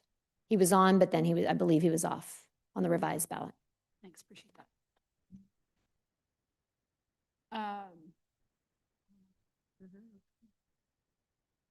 And so we could do write-in candidates, so if we wanted. I believe so, yeah. So just, or can I do discussion, Board President? Sure. Yes, you may. So we received emails from Culver City, and previously our CSBA delegation has been primarily on the east side of Los Angeles. And although we are all one LA County set of schools, there are differences in populations and cities. And so with the delegation usually located in Downey, Norwalk, where they will have multiple delegates from those regions, the South Bay region as a whole usually gets excluded. We've made some growth in that. I was a delegate for 2 terms. Santa Monica has a delegate on here, Alicia Mignano. Ann Phillips is a longtime CSBA person. She's probably been one of the longest. I think she started serving in 1983. Committed. That kind of wow. That kind of wow from Bob. But what I think it might be worth our while, just in order to get our voices heard from the west side, is we can do write-in. And so I would recommend that we do a write-in for Andrew Lackman. He reached out for us. I think he reached out to everybody on the board. He's a former legislative director for Ted Lieu, and so knows this area very well for being a rep here. So I would suggest that if we were to play around with these things, I don't know if we just want to go, do you want me to like set up some names to recommend? I think that would help me because I know that you're in the know. I mean, how are we doing this for this agenda? Just like this. I'd like to propose that we, if everyone's okay with just going with Maggie's suggestion on these. I'm comfortable with going with Maggie's suggestion. Well, so the one I have on here is just a 1-person update, and so that's Andrew. And then with that, I would remove one of the Downey folks, just because they've been on. So I would remove Linda, since she's been, I think, one of the longest serving folks on there as well. And that just gives us more of a chance to move the delegate piece around. So that's my recommendation, but open to hear other people's perspectives on it. I don't have enough information to weigh in, but I know that you're in the know, so I go with what Jen said, that I'll go with your recommendation unless someone else. But I don't know how to approve this on the agenda. You don't, you just direct staff. You direct staff. Yeah, to do it. direct staff. Okay. So I don't know if anybody else got. So Maggie, yeah, so the proposal would be to drop Linda and do a provision for a writing candidate name, and I just forgot his name. And Andrew. Rackman. Andrew Lackman. What do we think? Or if people want to keep Linda and drop the other. We don't have to county vote person. as a board. We can vote individually, correct? No, it's a board. It's one, but you get one vote Get as the one vote? board. Oh, Mhm. Or if we The wanted to- one red Yeah. piece. I defer to Maggie's expertise because I don't know these folks and I like your rationale. I like I do it too. Okay, cool. Okay, so what we're saying is we're approving this based on Maggie's suggestion. So I move that the Hermosa Beach School Board submit a ballot Write-in. for the CSBA Delegate Assembly with a write-in candidate for Andrew Lackman and not vote for Downey Rep Linda Solomon Saldana. Okay, who wants to second that motion? I'll second it. Okay, second. All in favor? Aye. Aye. Okay, good. So moved. Item 12.4, 2025-26 second interim report. Ms. Montalvo. Thank you. It is recommended that the board approve the 25-26 second interim report. Okay, questions or discussion around this table? Nope. Nope. Nope. Maggie? Good. Are you busy? Second interim report, do you have any questions or discussion? Okay. Can I get a motion to approve? Motion to approve. Okay, Carol, Second, Rachel, thank you. All in favor? Aye. Good. Item 12.5, fiscal year 2025-26 interim revisions. Ms. Montalvo. Thank you. This is procedural. Once you approve this, the revisions will be put into the BEST system and the finances will be updated to reflect what's in the SACS report. So the recommendation is that the board would approve the budget revisions. Cool. Do we have any questions or discussions? Nope. Can I get a motion? So moved. Thanks, Jen. Second. Second, Carol. All in favor? Aye. Aye. Item 12.6, approval of agreement for purchase and sale of 2 relocatable classroom buildings from Long Beach Unified School District. Ms. Montalvo. Thank you. Long Beach Unified School District is a current owner of 2 relocatable classrooms located at Minigant Elementary School. The purchase price for these 2 relocatables buildings is $2. Oh, $2. $1 per building. Okay. The funds to pay for this project are Fund 40. Refurbishment, transportation, installation are addressed under a separate board item. So this is just strictly to purchase them from Long Beach Unified. I think I have $2 in my pocket. Anybody want a question or discussion? Could it be the Kathy Burrows? We Yes. put a naming right on it. Right, Kathy.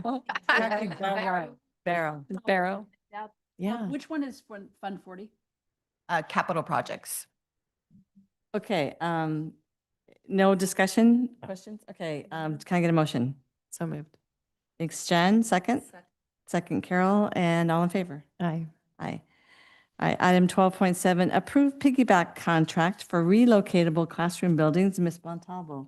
Thank you. On November 8th, 2021, Hesperia Unified was awarded a bid number 22-001 for portable classroom buildings to Silver Creek Industries. Hermosa Beach Unified School District, in coordination with its program, has vetted their bid process. The contract was publicly advertised. It was awarded to the most responsive bidder. We're doing our due diligence here to make sure that their piggyback contract is not going to get us in trouble, right? That they've done their due diligence. The contract permits cooperative allow other public agencies to use their piggyback contract, and that's what we're going to do. Pricing schedule and unit pricings remain available. So the recommendation is that the board approve the use of the piggyback contract with Silver Creek Industries under the Hesperia Unified School District bid number 22-001 for the purchase, refurbishment, transportation, and installation of the relocatable classrooms as needed by the district at Hermosa View School. Awesome. Questions, comments? Anybody? Okay, around. Can I get a motion to approve this? So moved. Thanks, Jen. Second. Thanks, Carol. All in favor? Aye. Aye. Item 12.8, approval of agreement with Silver Creek Industries LLC for refurbishment, transportation, and installation of 2 relocatable classroom buildings at Hermosa View Elementary School. Dr. Wilds. Yes, thank you. So I just want to say 12.6, 12.7, 12.8. Thank you to this man sitting in this audience for 2 hours. Because let me tell you, who could not have figured this out by herself is your superintendent, right? This would not have been this was not something I would able to do by myself. So 12.8 is an agreement for this refurbishment, relocation, delivery, and installation of the 2 existing 24x40 relocatable classrooms at View. And important to note that these would provide additional learning spaces for our special education programs who are currently now in spaces that shouldn't Just small. adequately give enough space. It's a nice way to say that, as well as being able to use to give a little more breathing room to start after school in our ELOP programming. Staff recommend you approve this agreement. All right, any questions, comments? Be nice. Can I get a motion? So moved. Thanks, Jen. Second. Thanks, Maggie. All in favor? Aye. Aye. Okay, 12.9, home to school transportation plan renewal. Ms. Gluck and Ms. Montalvo. I'm going to take that one. So this is the annual transportation plan. The plan must be adopted by the school district every year by April 1st. It's a procedural. Ida Bailey will make sure that we have this plan in place when they do our audit. Any The questions? I should recommend approval. Okay, great. Anybody have any questions upon this recommendation? Okay, can I get a motion? Thank you, Rachel. Second? Second. Carol, you said it first. All in favor? Aye. Aye. Aye. Okay. Okay, 12.10. Adopt resolution number 122526 of the Board of Education of the Hermosa Beach City School District approved the form of a preliminary official statement in connection with the issuance of 2026 general obligation refunding bonds and certain acts in connection therewith. Ms. Montalvo. Thank you. As you remember at last meeting, John Isom from Urban Advisors was here, as well as Lawrence Chim. The resolution presented with the items approves the form of the preliminary official statement, or a POS, for the bonds. The recommendation is that the board approve the preliminary official statement and resolution in connection with the 2026 bond for refinancing to save taxpayers money. Okay, And awesome. sorry, can I just add one more thing? Just important to note with this resolution is that we'll be working with our fiduciary partners to monitor the current interest rates. So that will be something we'll be watching very closely that Right. will impact us. Awesome. And we have our bond rating call on Thursday. Big deal. All right, any further questions, comments? Okay, can I get a motion to approve? Motion to approve. Thanks, Carol. Second. Second, thanks, Jen. Got off my game. All in favor? Aye. Aye. Okay, item 12.11, purchase of teacher and staff laptops through the California Multiple Award Schedule, CMAS, Contract 3/24/05/1014. Ms. Orozco. Hi, good evening, board. So these 50 laptops are no longer updatable. They're on Windows 10, and as you know, they pose a security risk. So therefore, we are needing to replace these machines. And so the staff recommends that the board approve. Okay, cool. Any comments, questions? I just had I'm not sure the size of these laptops, but Susan walks around with a laptop that is way too big for her world. You give the superintendent the last one. I'll take the Yes, worst one. I mean, we're hoping that these new ones are affordable. They're smaller than a car. Less weight. They're smaller than a car. Good Lord. Amelia Thank Cooper. you for doing that. You're welcome. Okay, can I get a motion to approve? So moved. Okay, Rachel, and a second by Maggie. That was me. That was you, Jen. Sorry, you threw your voice over there. It was a chorus, kind of. Okay, all in favor? Aye. Aye. All right, 12.12, purchase of technology equipment, 500 Chromebooks through the California Multiple Awards Schedule, CMAS, Contract 3/24/05/1014. Ms. Orozco. Yes, thank you. So these 500 Chromebooks will allow us to continue the one-to-one program for the students. A lot of these are outdated and they can no longer be used for state testing. And so it poses a risk for us to meet that requirement, and therefore staff recommends that you approve this purchase. Great. Questions, How comments? soon will we get those? As soon as we put that PO in a month, we will have them here. So before the new school year. And you'll be able to In time for testing. you'll be able to, I guess, log them. Yeah, they update won't be in time for testing. So we're working with staff, our admin, to make sure that all of our classes are covered for testing. We may have some test and take turns with they don't have to have one Chromebook can be used for multiple students.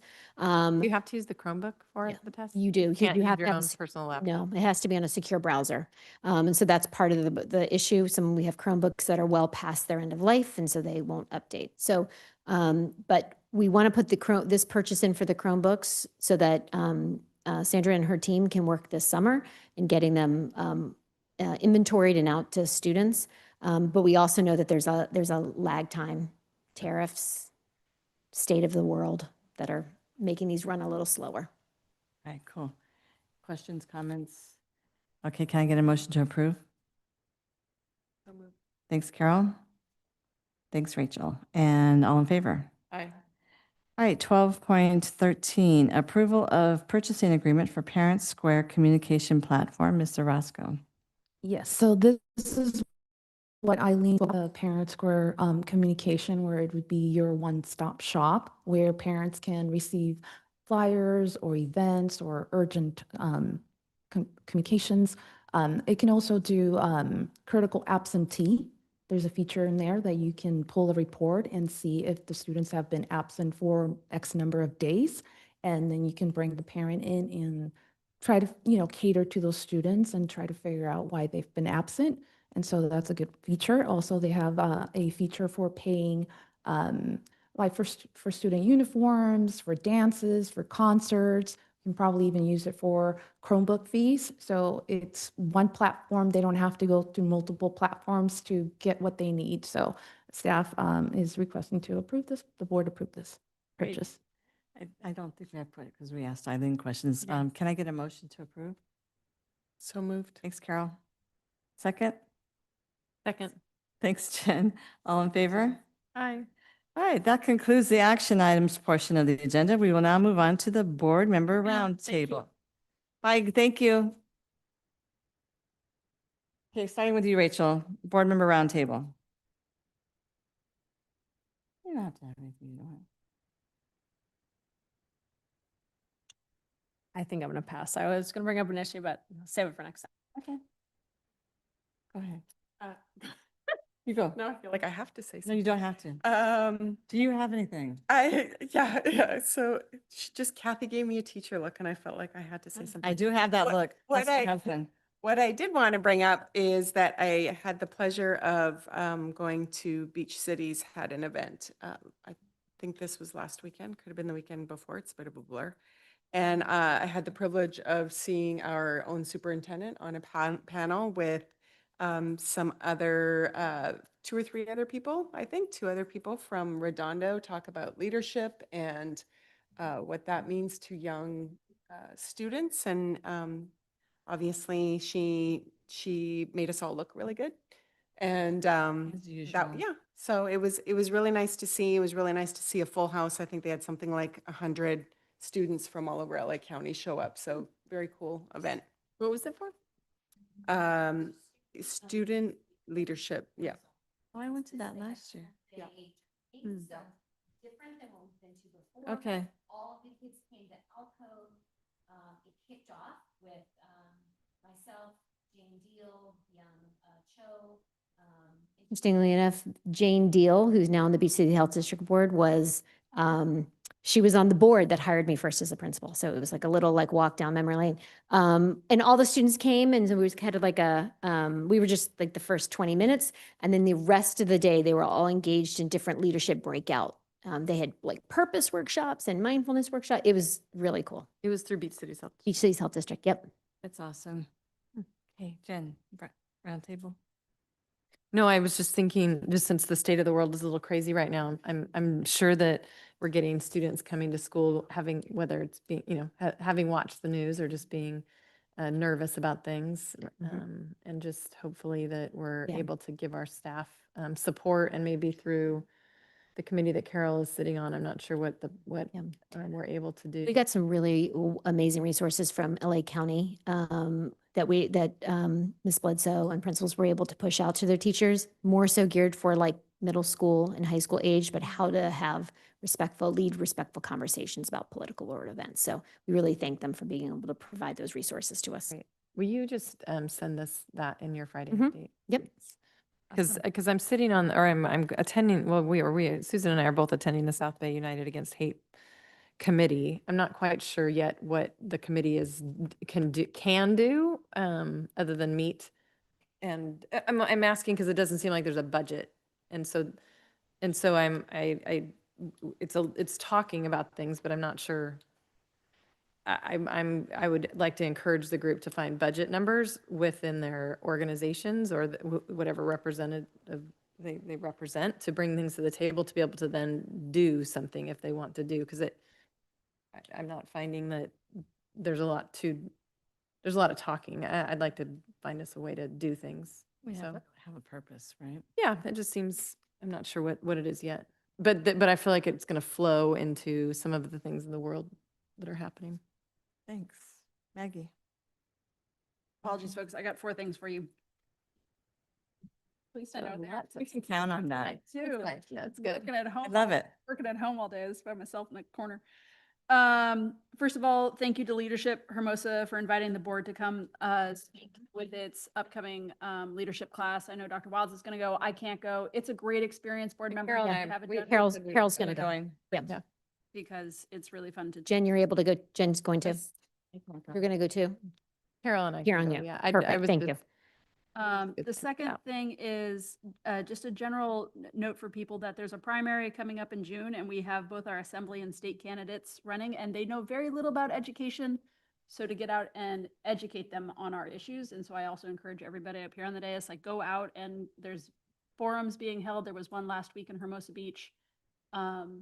The general response is, what would you do for South Bay school districts to improve education, was bring in more money. So they don't understand how school finances, which is terrifying considering that's, you know, the majority of the state budget. So go and ask good questions and make relationships so we can push our issues as one of the smallest school districts in the state. The third piece is Rachel, I'm presenting at LAXTA on Monday night in Pasadena. So I can be the delegate person. I'm doing that in my other capacity on teacher planning time. So happy to go and represent if you don't want to make the drive out to Pasadena. However you like. If anybody wants to zoom in though, I just think this work is so exciting. And so we're bringing out research where we've doubled planning time in another district for teachers. And the results of that were increased teacher retention by up to 6% on some of our campus, ELA and math growth up to 21% in some of our academic gains. And these are already incredibly high performing schools. And chronic absenteeism dropped by 6% in some of our places. So Can you share where you're doing this? Because this is what you sent us, yeah, this, right? yeah. So this webinar, there's going to be another webinar that we're hosting in May during Teacher Appreciation Month, but the one for LAXTA will be Monday night, and it is available on Zoom. Monday night at what time? You're going to send the details so then we can, and Yes. is it going to be recorded as well? I have no idea what they do. Are you allowing it to be recorded? But you're okay if it's I- recorded? Okay. Tracy Zernicki can probably answer the question. I don't believe they typically record them. Yeah, I think. There will be open just, sessions. it's incredible. And then the last piece is in the Friday update, there was the Green Healthy Schools resolution that Carol has been shepherding. And so if people can, like, it's like a little dog. I'm the dog of that. So if people get a chance to look at it, so we can have a real substantive conversation and take action on it in April, that'd be great. I do think I did look at it and I did have some Yeah, just that's questions and I didn't know who do I shepherd You those? can send just all the comments to Carol, or you can send them to me. Yeah, and we can I was make. like, I thought you were joking. Like, No, I'm serious. send everything to Yeah, Carol.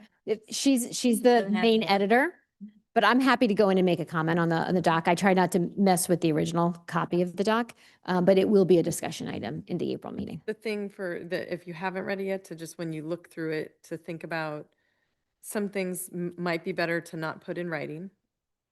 To like, because if you do put them in, I mean, they may be good thinking things, but maybe not writing things. And I say that because then you're kind of locked in to certain things. And then I feel like we learned some things when we had that equity and inclusion committee. And I just was a little wondering about how it was set up in terms of it, the wording behind it.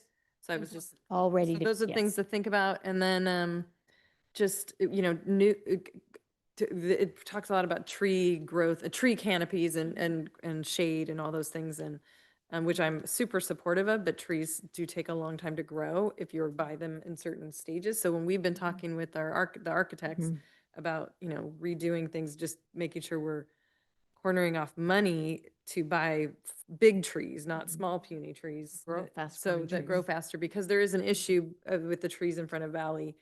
If we do make changes there, that the trees have some ailments. So those are just things when you guys are reading when everyone is reading the information to just keep in mind, because I also think it's a heat question also, and you know, what resources we put towards shade.